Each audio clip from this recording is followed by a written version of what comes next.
Hey guys! Today we're gonna talk about some spooky books. When we want to feel scared, it's good to reach for a horror book, but when did horror books actually become a thing? Horror stories in the West can actually be traced back all the way to the 13th century, because horror originally has its roots in folklore and religion. In the 13th century, the Vatican wanted to bring back orthodoxy into the faith, and so if you were charged of heresy, that almost immediately also meant that you were charged basically with witchcraft. And the first of what we would consider horror books are actually books from that time about how to combat witchcraft and a guide to shielding yourself to magic. Penguin actually has some cool books on the history of all sorts of horror things, like the Book of the Undead, the Book of Witchcraft, and the Book of Magic. And I looked into a few of these books and I actually noticed that pretty much all of them start with chapters on religion.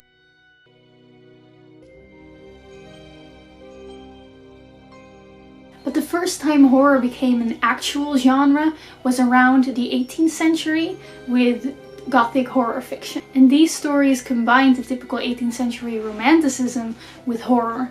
And the first example of a horror book is The Castle of Otranto by Horace Walpole. Then in the next century we get all the horror books that we now know today, like Frankenstein by Mary Shelley, Dracula by Bram Stoker, Robert Louis Stevenson's The Strange Case of Dr. Jekyll and Mr. Hyde, and the stories of Edgar Allan Poe. And around the 1840s, the Industrial Revolution actually brought a huge change to the horror genre because more and more people were able to read. Maybe you've heard of the Penny Dreadful books? These gory short stories were published every single week and were a form of cheap entertainment to mass audiences. So the books of the 18th century have kind of set the stage for the horror that we now know today. But I really would love to read some of them, especially Frankenstein and Edgar Allan Poe. I'm very interested in. But now it's time to look at some of the horror books that I have read and that I would recommend. Hello guys, welcome back to my channel. So I thought for this Halloweenish video, this Van Gogh could make place for another, more spooky Van Gogh. There. What do you think of my new facial alteration? You know, I thought instead of making my skin look better, effacing all its flaws, I just got rid of it altogether. Works perfectly. You can't get imperfection if you don't have the skin. Alright, so now let's talk about some horror books. When I was making this video, I came to the conclusion, actually the realization, that I haven't really read that many actual horror books. And the first one I have ever read in my life was Alice by Christina Henry. This is a horror retelling of Alice in Wonderland. I'm not really gonna say anything else about it because you don't really have to know. But I did actually enjoy this one. It's definitely the type of horror book that is horror in a way that it's just kind of disgusting. It's gory, it makes you feel uneasy, and it's horror in that way. It's not scary. It's not a scary book. It's like an uneasy kind of horror. And this happens to be the only book of her that I have read, but I know that she has also published many other horror retellings of famous fairy tales. She has another one on Peter Pan, The Little Mermaid, and I think recently one on Red Riding Hood came out as well. So if a more uneasy, dark horror is your thing, I would recommend getting Christina Henry's books. I personally am more of a fan of horror books that are horror, not because they're kind of disgusting and uneasy, but more because they're kind of scary. Maybe you have to do something with ghosts or demons or whatever. So I want to take this moment to shout out one of my favorite series that I just recently finished, and that is the Lockwood Co series by Jonathan Stroud.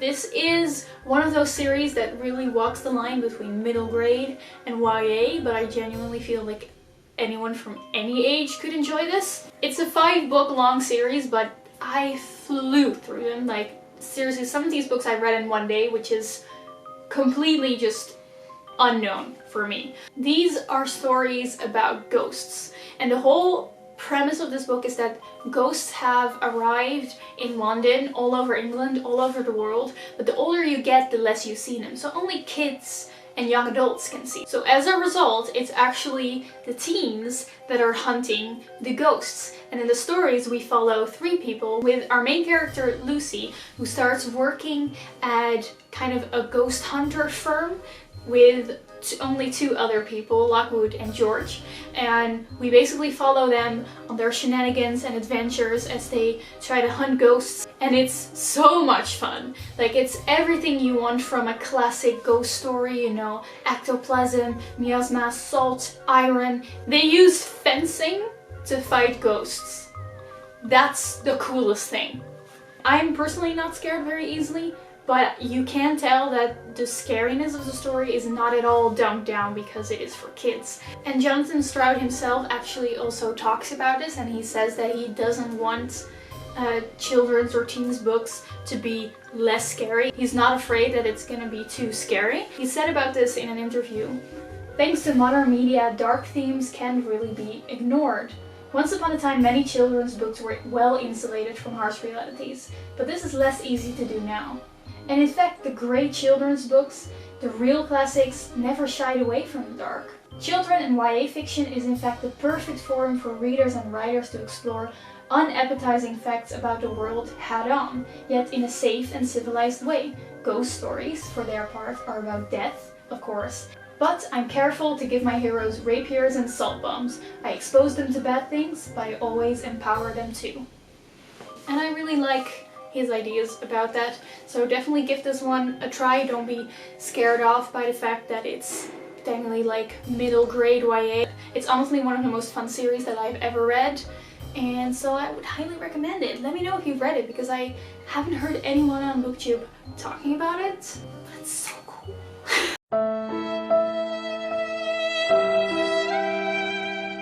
Then just a few days ago I finished another actual adult horror book, and that is Hex by Thomas Olde Heuvelt.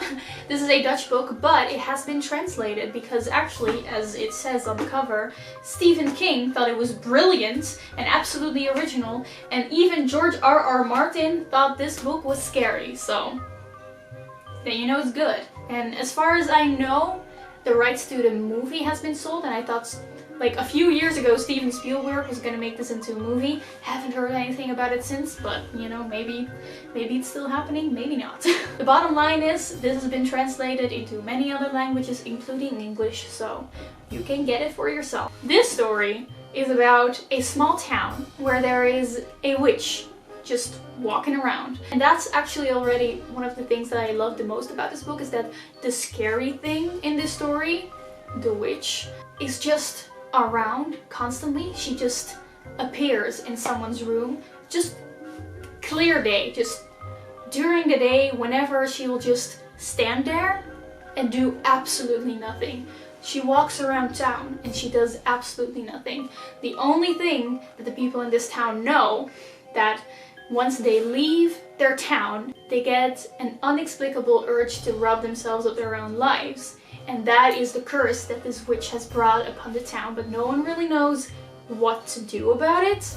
And I really appreciated that the scary thing, the witch, has been turned into this very normal, omnipresent person that seems completely innocent because she's just there all the time. Like, the citizens just kind of ignore her most of the time, until, and that's what the story is about, a few teens start pulling pranks on her and all sort of things start going wrong. You follow many different characters, just kind of slowly see everything spiraling down, and the witch just progressively starts doing more evil things, and it's very much one of those slow build horror movies. This one is a combination of actually scary because there's a witch and, you know, very often you just really don't know what's gonna happen, and the kind of horror that just makes you feel very uneasy, but in a good way. I mean, the whole point of horror is that you feel terrible and then you enjoy it. I thought this book was a little slow at the beginning, and I think that's inherent to the fact that this is a horror book that is, you know, a slow build-up, but because of that it did take me quite a while to get into it. And I did think that, you know, especially towards the end, there were some pretty cliche things happening that I was like, oh, you know, I can see that this is supposed to be like a very deep ending, but it's just a little cliche. But I did enjoy my time reading an actual kind of scary book for the first time in a while. Also, fun fact, in the English or American version of this book, the location has been changed from the little town in the Netherlands to a small town somewhere in America, I'm not sure why, to really make the story relevant to those that are reading it, so that it really can give you kind of the feeling that it could maybe be real. Because the town that this is playing in the Netherlands, called Beek, I've been there. Like, I've walked the Devil's Mountain that appears in this story, and that really added an extra kind of dimension to it. Like, oh, what if it's real? Which I know, I feel like is kind of the goal of every horror book, you know, like, oh, but what if it's real? Based on a true story. And then the last book that I wanted to talk about is not really a horror book, but it's to all those people out there that want to read something scary, but not really too scary because they actually don't like scary books at all. So I chose a book that I really like that is about monsters, and that is This Savage Song by Victoria Schwab. This book is about a divided city where on one half of the city humans live and on the other half monsters live. So there you have it, there's monsters, so it's horror, scary Halloween. Again, even though there's monsters, this book is not necessarily very scary because it focuses a lot on character development and personality, because we follow two perspectives. One human named Kate Harker, I guess you could say, really wishes to be more like a monster, wishes to be more evil, more harsh like her father. And on the other hand we have a monster called August Flynn, who actually really just wants to be more like a human. He doesn't want to be an evil monster, and we follow both of their storylines. Their families have some beef together and trouble ensues.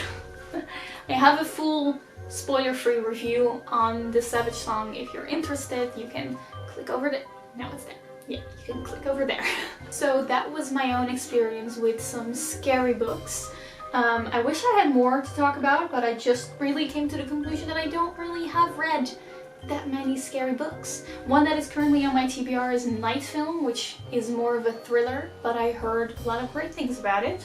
And yeah, I kind of just hope that the comment section can maybe become a place where people can recommend more scary horror thriller books to each other in case people are still looking for other recommendations. So in the comments, leave your favorite scary books, maybe talk about your own experiences with reading these books. And also let me know if you've read any of the classically older horror books that I mentioned. Alright, so that's it for today.